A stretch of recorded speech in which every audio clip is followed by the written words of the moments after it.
So today's topic is coma. So definition of the coma is a state of unarousable psychological unresponsiveness in the subject lie with the eye closed and show no psychologically understandable response to external stimulus or inner need. And coma indicates disorder of a arousal mechanism in brain and diencephalon and indicated bilateral hemisphere or a brain stem. इसकी सबसे आसान definition आपको अगर याद रखनी है तो हम ये कह सकते हैं कि coma is the prolonged state of unconsciousness caused due to any trauma और इंजरी। अब कॉजेज़ देखते हैं। कॉजेज़ क्या आएंगे?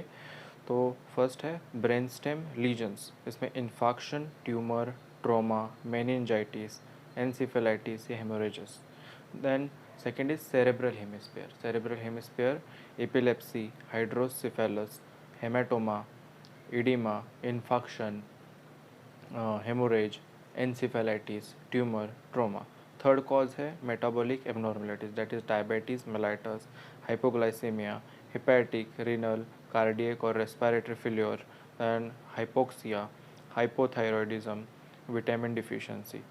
फोर्थ कॉज है drug and physical agent, again anaesthetic agent, drug overdose, alcohol ingestion या हाइपोथर्मिया या हाइपरथर्मिया। अब डायग्नोसिस देखेंगे, इसमें फर्स्ट है स्ट्रक्चरल ब्रेन डैमेज, उसमें सब पॉइंट है that is supratentorial mass lesion. उसमें फर्स्ट आएगा sign of a causative lesion, that is example है हेमीपैरेसिस और पैपिलोडर्मा। सेकेंड है sign due to expanding mass lesion, that is downward displacement of a temporal lobe over the edge of the tentorium, that is uncal UNCL, और herniation और midline compression of the upper brainstem। And B है brain stem और local lesion. First है rapid onset of coma, that is infection of the brain stem. Second is abnormalities of a pupil responses and eye movements. Third is a cranial nerve sign. Fourth है bilateral long tract sign. अब second है diagnosis में जो है metabolic coma. So first है absence of a signs of a focal lesion in the CNS, then preserved pupillary response. Third is retained eye movements. Fourth is symmetrical hypotonic limbs with a depressed reflex, then chain stroke respiration and flapping tremor, generalized myoclones and multiple twitching।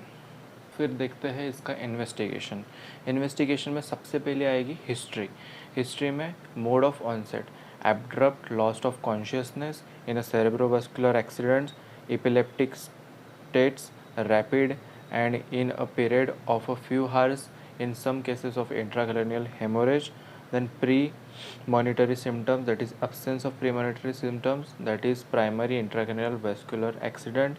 Then in hypertensive patient, that is headache with vomiting and loss of consciousness, and history of a severe psychological disturbance, head injury, alcohol intake, bleeding, diathesis. Then the recent symptoms are suggest tumors. Then symptoms of a cerebellar hemorrhage. Then history of a diabetes mellitus, epilepsy, renal disease, cardiac और respiratory failure. Then second investigation में आएगा general examination में सबसे पहले आएगा flushed face जो दिखता है अल्कोहलिक्स में, then pale yellow uraemia, then cherry red CO poisoning, that is carbon monoxide poisoning में, then cold clammy skin morphine poisoning में दिखाई देता है, then pigmentation of a skin and buccal mucosa Addison disease में दिखाई देता है, then depressed fracture of a skull में भी पाल्पेबल, जॉन्डिस लिवर फेल्योर में दिखाई देगा, सॉफ्ट आईबॉल डायबिटिक एसिडोसिस में दिखाई देगा, देन हाइपोथर्मिया, देन ट्रैकी और brady arrhythmias, that is valvular heart disease में दिखाई देगा, then hypotension, purpura rash, then evidence of a puncture wound. Then third investigation देखेंगे न्यूरोलॉजिकल एग्जामिनेशन, जिसमें ग्लासगो कोमा स्केल होती है, जो हम हेडेक में भी इसके इन्वेस्टिगेशन में आता है। ये इससे पता चल जाता है कि अपना हेडेक का टाइप भी कौन सा है और इसकी इंटेंसिटी कितनी है वो भी पता चल जाती है इससे। लेबोरेटरीज इन्वेस्टिगेशंस देखते हैं। लेबोरेटरी इन्वेस्टिगेशन में यूरिन में क्या देखेगा, शुगर, अल्ब्यूमिन और acetone. Then blood, blood count, estimation of blood glucose, electrolyte value, blood urea, blood culture. Then CSF for evidence of hemorrhage, meningitis, encephalitis. Then analysis of a vomit or a gastric lavage. Then X-ray of a skull and chest. CT MRI, a normal scan may be scan seen in the patient with a hypoglycemia or hepatic coma. Imaging में necessary but assessment of a metabolic indices and toxic metabolites in the blood will provide diagnosis.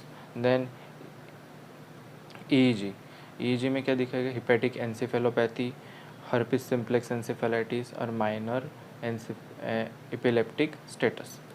अब इसके differential diagnosis देखते हैं। So first है intracerebral and